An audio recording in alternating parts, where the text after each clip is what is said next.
రాష్ట్రమంతా మున్సిపల్ ఎన్నికల హీట్ ఉంది. ప్రధాన పార్టీలు అగ్రనేతలు ఒకరిపై ఒకరు దుమ్మెత్తి పోసుకుంటూ ప్రచారం హోరెత్తిస్తున్నారు. మున్సిపల్ ప్రచారం మూగబోయి 11వ తేదీన ఎన్నికలు జరగనున్నాయి.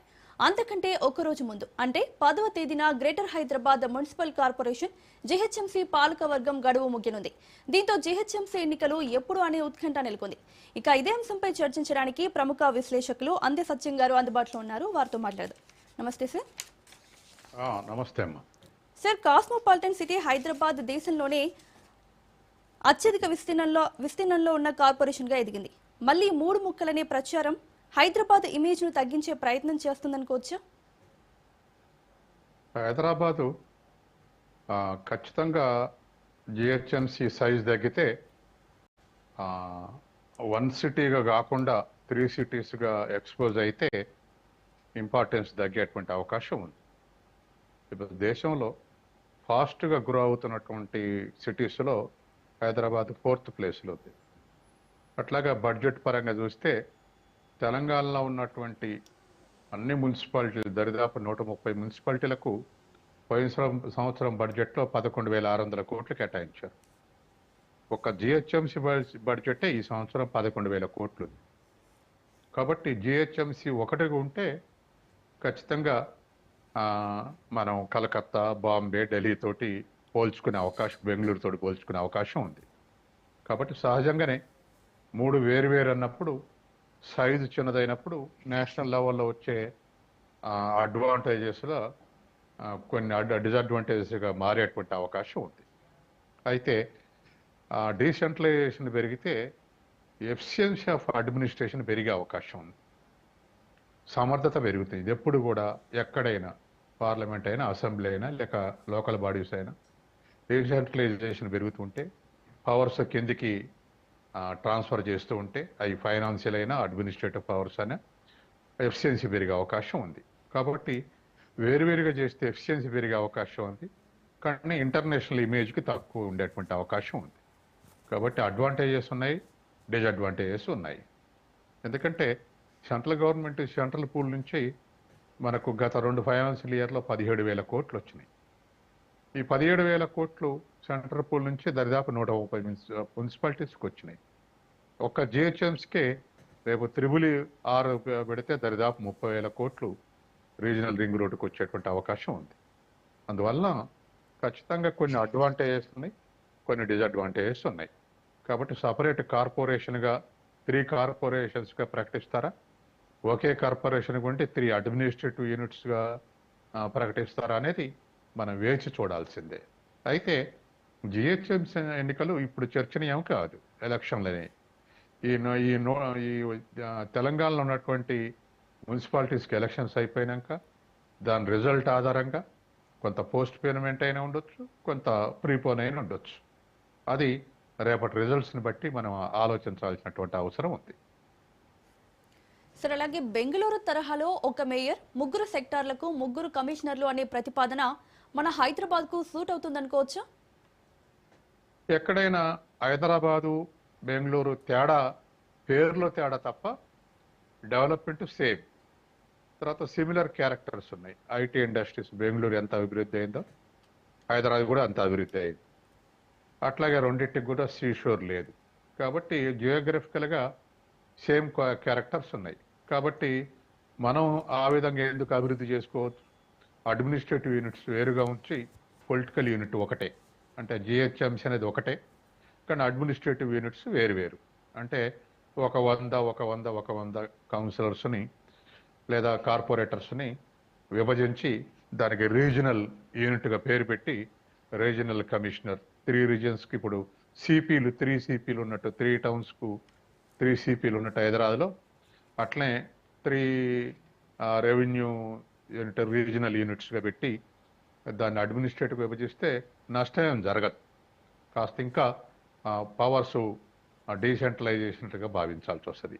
కాబట్టి పొలిటికల్ యూనిట్ ఒకటే ఉంచి అడ్మినిస్ట్రేటివ్స్ 3 యూనిట్స్గా చేసే అవకాశం కూడా ఉంది. ఉంటే నష్టమేం జరగదు.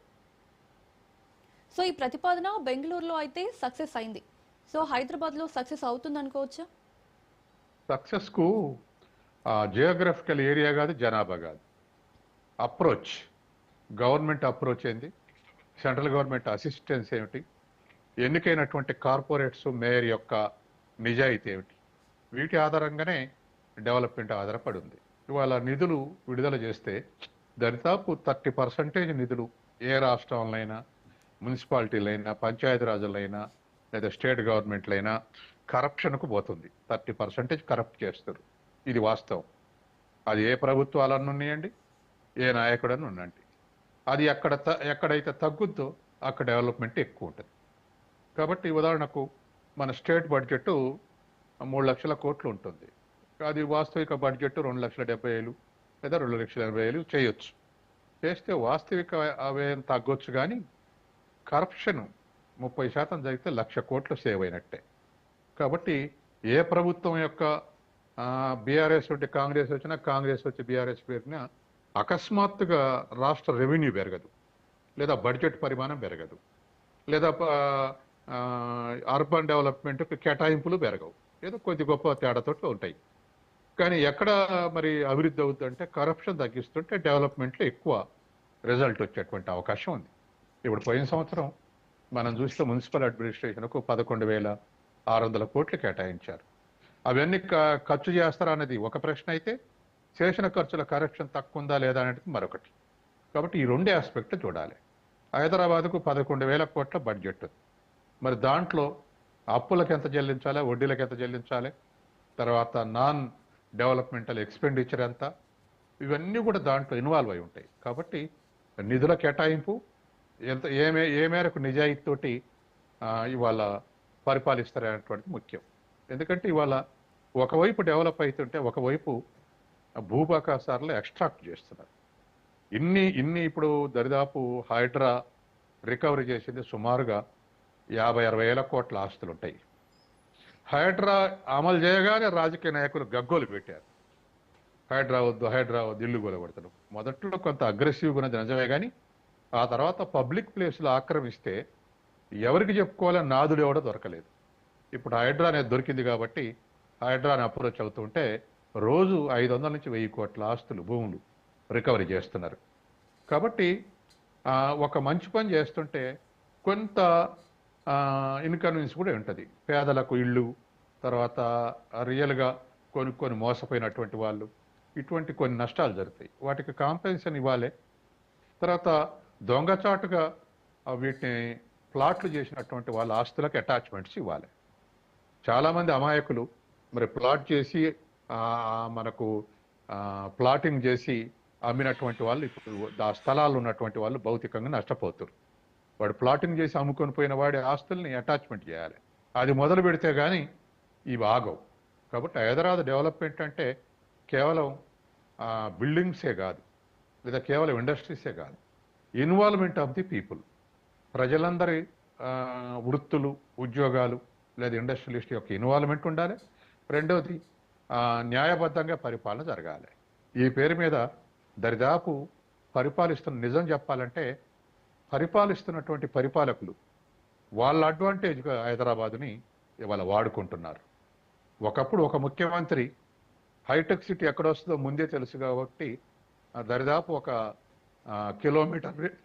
కిలోమీటర్ రేడియస్లో లేదా ఒక 10 కిలోమీటర్ల రేడియస్లో ఆయన బంధువులు, ఆయన ఫ్రెండ్స్ కొనుక్కున్నారు ముందే. అట్లా ఇంకో ముఖ్యమంత్రి వచ్చాడు. ఇంకో ముఖ్యమంత్రి టైమ్స్లో దరిదాపు ధరల్లో బ్లాక్లు ఉన్నటువంటి అన్ని రిజిస్ట్రేషన్ చేయించుకున్నారు. చాలా వరకు అవి బయటపడాల్సి ఉంది.